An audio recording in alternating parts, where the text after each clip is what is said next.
a bank robbery, labeled as the heist of the century. A brilliant criminal mind crafted a scheme to penetrate what was thought to be an unbreakable vault, perplexing detectives and capturing worldwide attention. This audacious robbery unfolded at Société Générale, a prominent bank on the luxurious French Riviera in Nice, renowned for its formidable security and extensive global branches.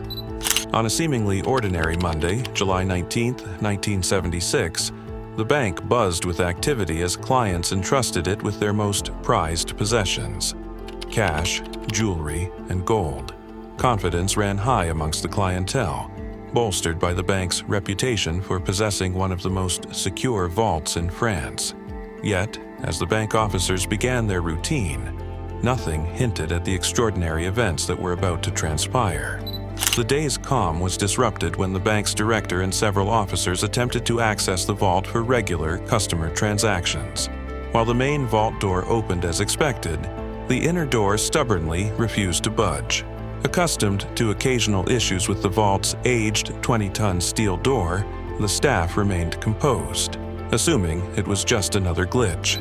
As time passed, the situation outside the vault grew tense. A crowd of anxious customers formed, awaiting access to their safe deposit boxes. In response, the bank director urgently contacted the vault's maintenance firm. Soon after, a technician arrived, repeatedly trying to unlock the persistent door, but to no avail. After exhaustive efforts, it became clear that the lock was not the issue. The door itself was inexplicably jammed, with no signs of external tampering. The growing crowd of clients became increasingly restless, their anxiety palpable as they pressed for answers about their valuables. Despite all tools and techniques, the expert could not diagnose the problem, deepening the mystery surrounding the stuck door.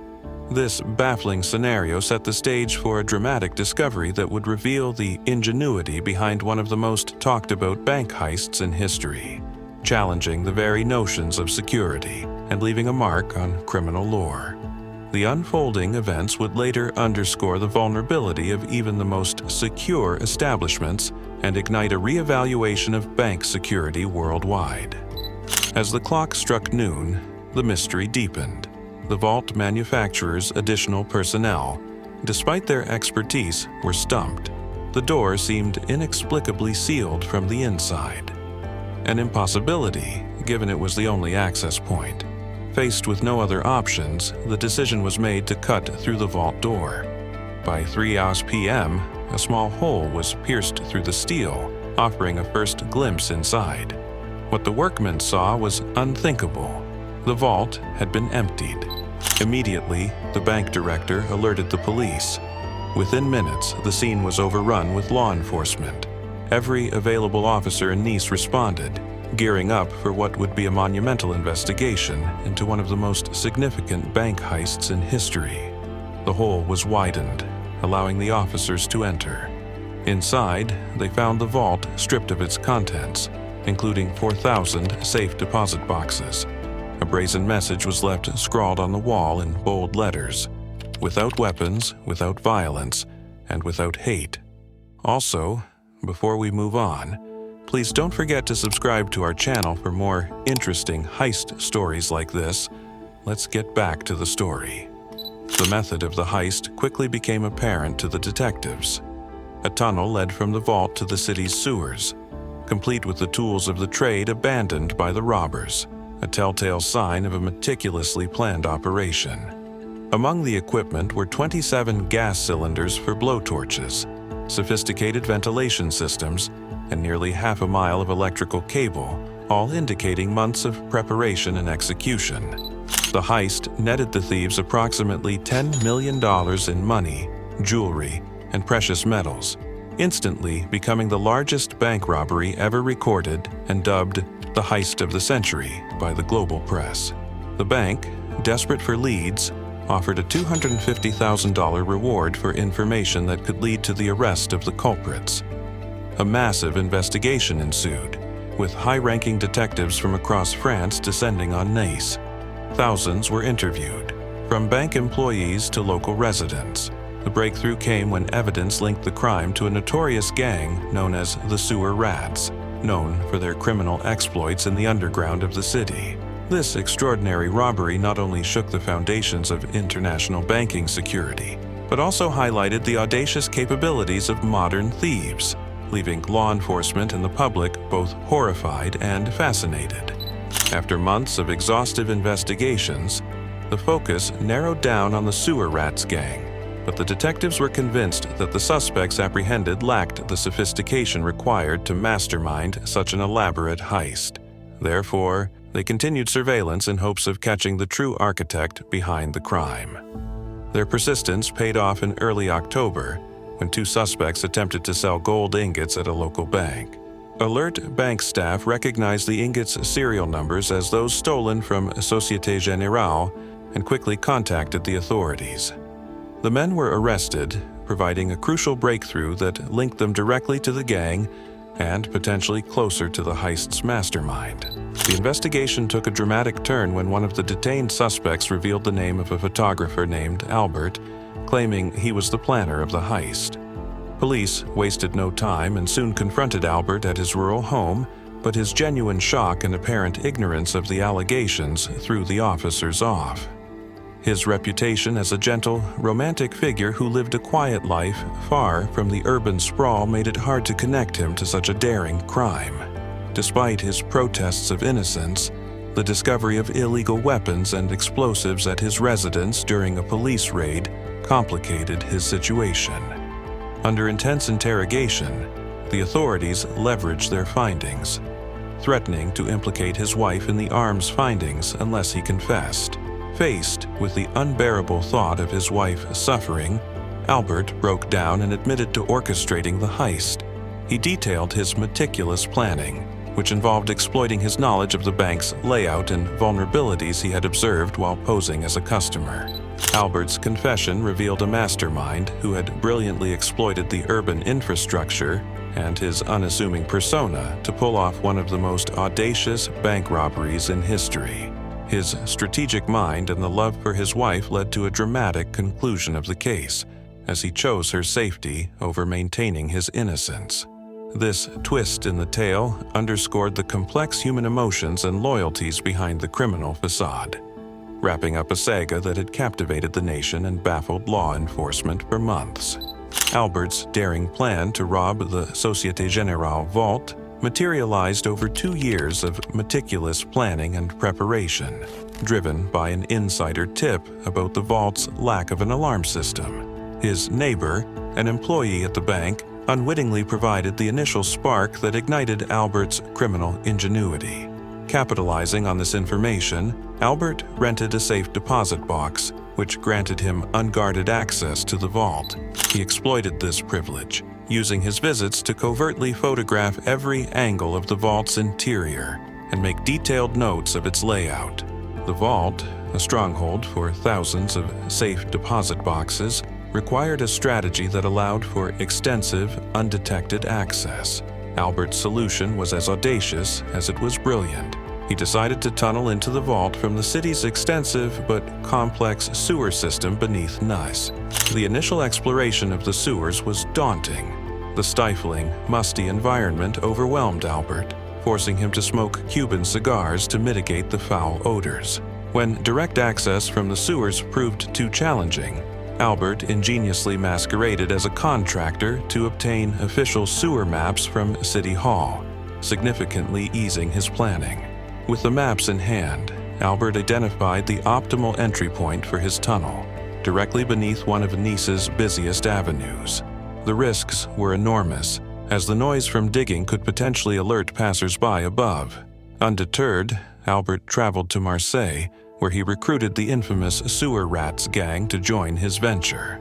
Promising them a substantial share of the loot, he secured the necessary manpower and equipment to commence the operation. The excavation was a grueling ordeal. Albert organized his crew into shifts, using radios to maintain communication and alert each other of any potential police presence. The tight, sweltering conditions under the city were almost unbearable, pushing one of the crew members to the brink of collapse. Recognizing the critical need to maintain his team's endurance, Albert introduced a rotation system where each group would dig for 10 minutes before resting. This, along with improvised ventilation using tubes and electrical cables siphoned from a nearby garage, created bearable working conditions. After 9 painstaking weeks, the crew reached the outer wall of the vault in early July. But the challenge was far from over. They still faced a 12-inch reinforced concrete barrier. Fearing that the noise from their heavy machinery might be detected, Albert personally tested the noise levels above the site. To his relief, the sounds of the city drowned out the noise of their equipment. With renewed vigor, they penetrated the vault wall under the cover of night. The heist reached its climax on Saturday, July 17th, chosen for its promise of minimal activity at the bank. The gang entered the tunnel late that night, drilling through the remaining 6 inches of concrete. By 2:00 a.m. on Sunday, they breached the vault. Their first act was to weld the steel door from the inside to secure their escape route. What they found inside surpassed their wildest dreams. The vault was filled with cash, jewelry, and gold. Overwhelmed by their success, they indulged in a celebratory feast right inside the vault, using gold plates from one of the plundered safe boxes. As they worked through the night, an unexpected bonus arrived. An armed courier made a routine deposit through a vault chute, unwittingly adding to their haul. After 27 grueling hours inside, during which they cracked open 400 of the 4,000 boxes, Albert deemed it time to depart. At 5 a.m. on Monday, just hours before the bank would reopen, they made their exit. But before leaving, Albert left a provocative message spray-painted on the vault wall: "Without weapons, without violence, and without hate." This statement would later enrage and mystify the police and public alike, becoming a legendary epitaph for what was dubbed the heist of the century. Albert's arrest marked the beginning of a complex legal saga. Despite his cooperation with the authorities, detailing the planning and execution of the heist in hopes of securing leniency for himself and protection for his wife, the mastermind of the century's greatest robbery found himself entangled in a judicial web. Each Thursday, accompanied by his lawyer, Albert met with the judge, aiming to demonstrate his willingness to cooperate and his remorse for the crime. His candidness and engagement throughout these meetings led everyone to believe he might earn a reduced sentence. During one of these routine meetings, just before his trial was to commence, Albert brought detailed diagrams of the sewer system to further elucidate how and where the heist was orchestrated. As he guided the judge through the intricate maps, the seasoned thief saw his opportunity. With the judge absorbed in the details, Albert made his audacious move. He calmly stood, approached the window behind the judge's desk, and with a swift motion, leaped out, landing on the roof of a strategically parked car below. A friend awaited him with a motorcycle, facilitating a dramatic getaway that would cement his legacy as a daring escape artist. From that day, Albert vanished, evading law enforcement with the same cunning he had employed in planning the heist. He left no trail, save for the occasional provocative photo or message sent to the media, taunting the investigators who continued their fruitless search. His stolen fortune remained hidden, as he revealed no clues about its location. Meanwhile, his wife, torn between love and her moral compass, chose not to follow Albert into a life on the run. She continued her work as a nurse in Nice, embodying the stability her husband had forsaken.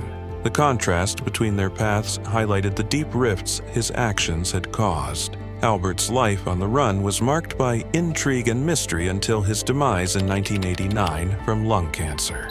Even in death, his legend persisted, the tales of his heist and escape continuing to captivate and inspire discussions on criminal genius and justice.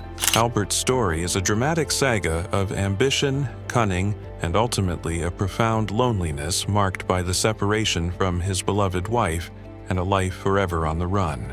As we close this chapter on one of the most ingenious criminals of the 20th century, we're reminded of the complex interplay between brilliance and morality. If this tale of daring heists and dramatic escapes has captured your imagination, don't forget to like and subscribe. Hit the notification bell to stay updated with more stories that take you deep into the minds of some of the most fascinating figures in criminal history.